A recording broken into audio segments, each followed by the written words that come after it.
Bonjour et bienvenue dans le carnet de voyage intérieur. Je suis Pauline, énergéticienne et thérapeute en psychogénéalogie depuis de nombreuses années et je vous accompagne ici pour comprendre le monde qui nous entoure, autant les énergies que ce que nous ressentons au fond de nous. J'espère que cet épisode vous plaira et je vous dis bonne écoute.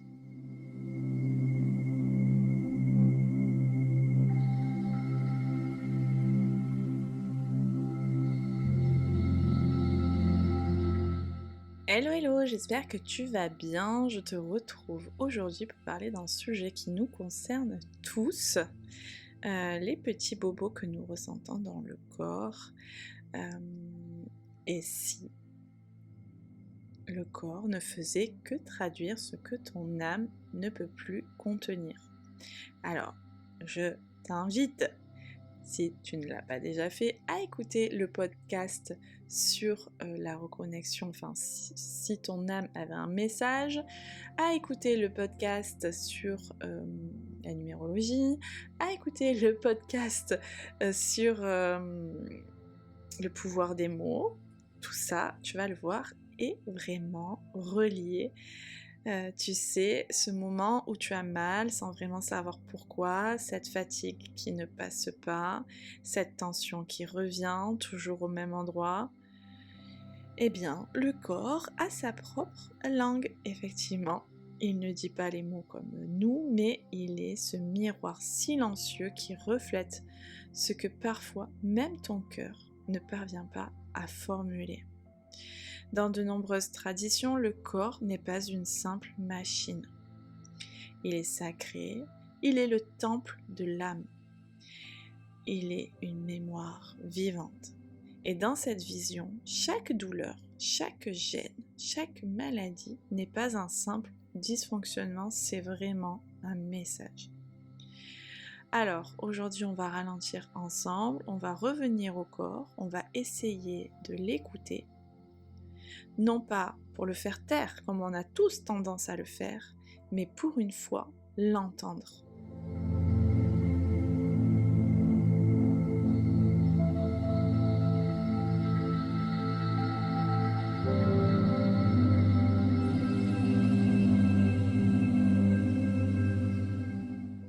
Alors il faut savoir que, elle aussi, la science commence à prêter l'oreille à ce langage intérieur. Enfin, la psychosomatique, par exemple, nous dit qu'un grand nombre de douleurs chroniques trouvent leur origine dans un conflit émotionnel. Les chercheurs en neurosciences ont observé que des émotions intenses ou réprimées activent les mêmes zones cérébrales que la douleur physique. Et cela n'est pas symbolique, c'est clairement mesurable. Un exemple frappant avec le stress chronique, il affaiblit le système immunitaire, il dérègle le système digestif, il perturbe le sommeil. Et des études menées sur les survivants de traumatismes montrent que des souvenirs non intégrés laissent une empreinte corporelle. L'expression par exemple qu'on dit tous, j'en ai plein le dos, ce n'est pas une image. C'est les tensions musculaires prolongées dans le dos sont souvent liées à une surcharge mentale et affective. Et si on ajoute à cela les découvertes de la mémoire cellulaire, l'idée que notre corps pourrait enregistrer des souvenirs même inconscients, alors on comprend que le corps est bien plus qu'un simple support. Il est un récit vivant de nos émotions.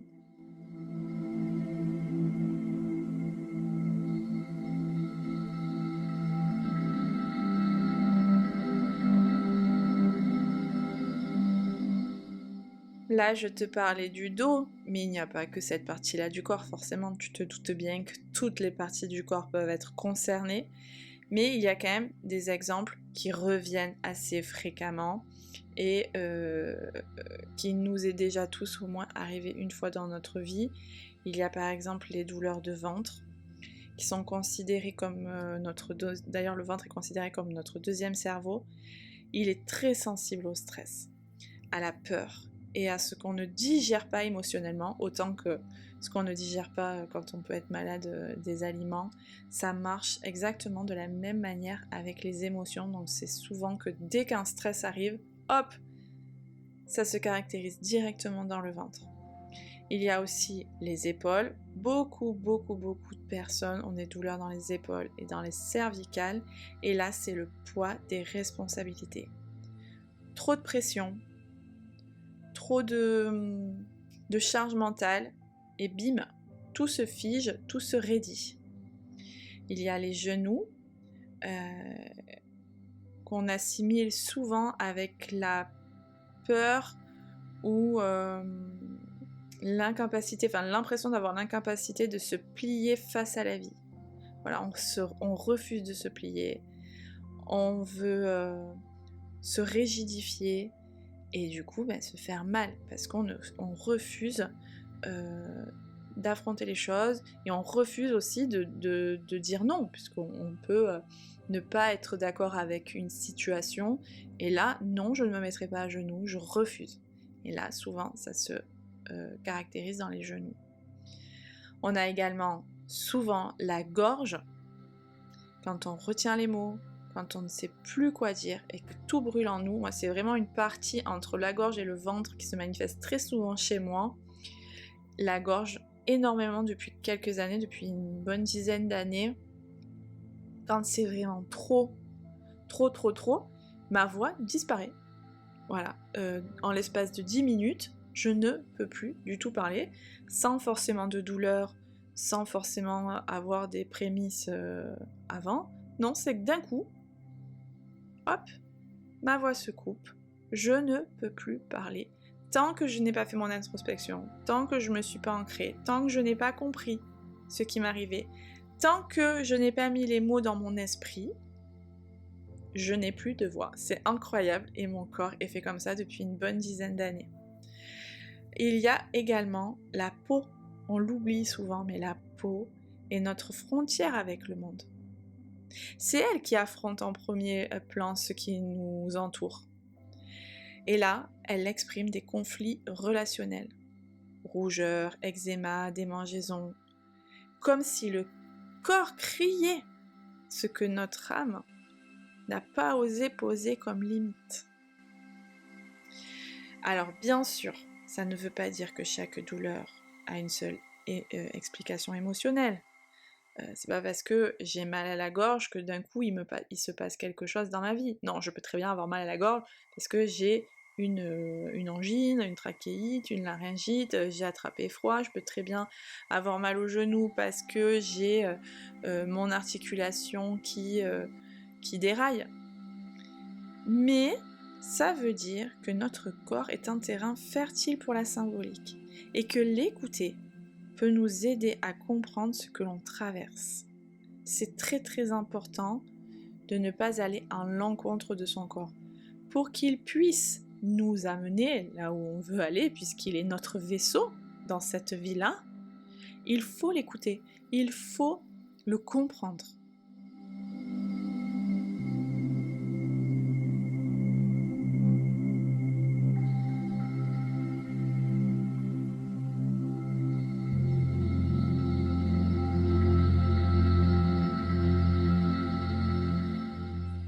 Et si au lieu de faire taire nos symptômes, comme je te disais, on apprenait à les accueillir? Alors la médecine moderne a tendance à découper le corps en morceaux, mais toi, tu peux choisir de l'écouter dans sa globalité. Tu peux poser la main là où ça te fait mal. Respirer dans cette zone. Fermer les yeux et simplement demander « Qu'as-tu à me dire ?» Alors tu n'auras pas une réponse immédiate, mais tu offres à ton corps cette présence que peut-être tu ne lui as jamais donnée. Parfois, un geste suffit à amorcer quelque chose. C'est le début d'un dialogue. Mais alors, comment savoir si c'est le corps qui te parle vraiment? Il y a des signes. Déjà, je te dirais une douleur qui revient toujours dans un endroit précis. Une fatigue qui ne cède pas au repos. un dérèglement soudain dû alors que tout allait bien. Hier, j'allais super bien, aujourd'hui, j'arrive pas à me lever. Hier, je n'avais absolument pas mal au coude. Ce matin, je me lève, je peux plus bouger mon bras. Peut-être que ton corps t'a déjà prévenu, mais tu ne l'as pas écouté. Par exemple, on peut donner l'exemple d'une personne lambda, on peut l'appeler Sophie. Elle fait un burn-out. Bon, ça arrive à énormément d'entre nous. Ça nous tombe dessus du jour au lendemain. On a l'impression, du moins, que ça nous tombe dessus du jour au lendemain. Mais avant, il y a eu la nuque raide, les insomnies, les migraines, l'estomac noué, le cœur qui palpitait. Tout ça, notre cobaye Sophie ne l'a pas écouté. Parce qu'elle s'est dit ça va passer. Parce qu'elle a pris sans vouloir dire de marque, elle a pris un cachet pour calmer sa douleur de tête.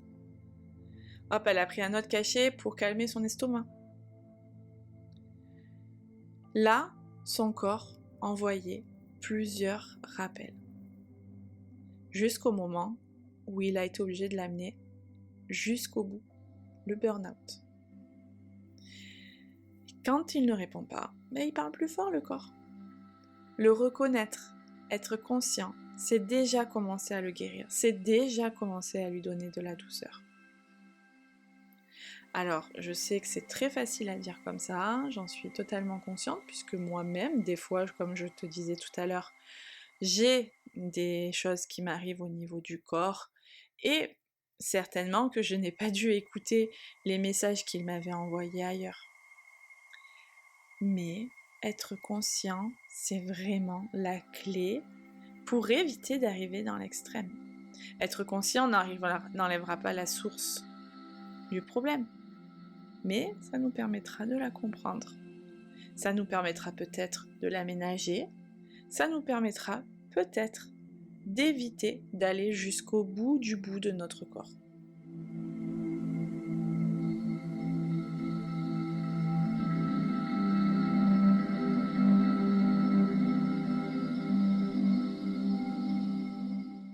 Alors tu vas me dire, c'est bien beau. Ok, j'ai envie d'écouter mon corps. Mais comment je fais ? Eh bien, comme dans chaque podcast, je vais te donner quelques petites astuces qui sont relativement simples pour que tu puisses avoir une communication avec ton corps, le comprendre et essayer de vivre tous les deux en harmonie. Tu peux intégrer dans ton quotidien, par exemple, le rituel du miroir. Chaque matin, te regarder, sans jugement. Juste être là avec ton corps et lui dire merci. Merci de me protéger. Merci de m'accompagner. Merci d'être là pour moi. Tu peux également faire de la respiration consciente dans la douleur. Au lieu de fuir, respirer dedans. Visualiser la zone comme un espace qui s'ouvre, un espace qui se libère, un espace que tu comprends. Tu peux également faire de l'écriture intuitive, ça c'est quelque chose que je te conseille très souvent, puisque écrire c'est primordial pour moi. Écrire à la douleur, tu peux lui écrire comme si c'était une personne. Cher genou, que veux-tu m'enseigner ? Alors je sais que ça va être très étrange de dire ça, mais peut-être que tu vas avoir des flashs, peut-être que tu vas avoir des images, peut-être que tu vas avoir des mots. En communiquant avec ton corps, il va peut-être te dire ce qui t'arrive. Il y a également la balade silencieuse. Tu peux marcher lentement, en laissant chaque partie de ton corps s'exprimer sans forcer, en le laissant vivre comme il a envie de vivre. Petit à petit, crée une nouvelle relation avec ton corps. Il n'est pas ton ennemi, il est ton allié.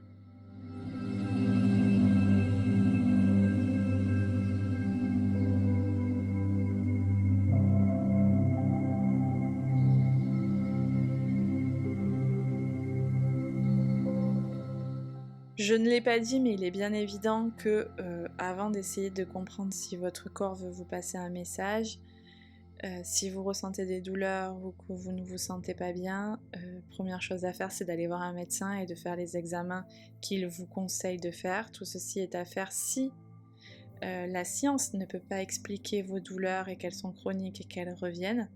Rien ne se substituera jamais à des examens médicaux poussés. Cela va sans dire. Mais ton corps n'est pas là pour te ralentir, il n'est pas un obstacle. Il est un messager fidèle, un allié sacré. Parfois, le plus grand acte de guérison, c'est simplement d'oser entendre ce que ton corps a toujours su.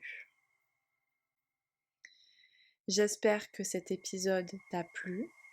Si c'est le cas, je t'invite à le partager autour de toi. Si tu as des questions, n'hésite pas à me les poser en commentaire, j'y répondrai avec grand plaisir. Et quant à moi, je te dis à très vite pour un nouvel épisode du carnet de voyage intérieur.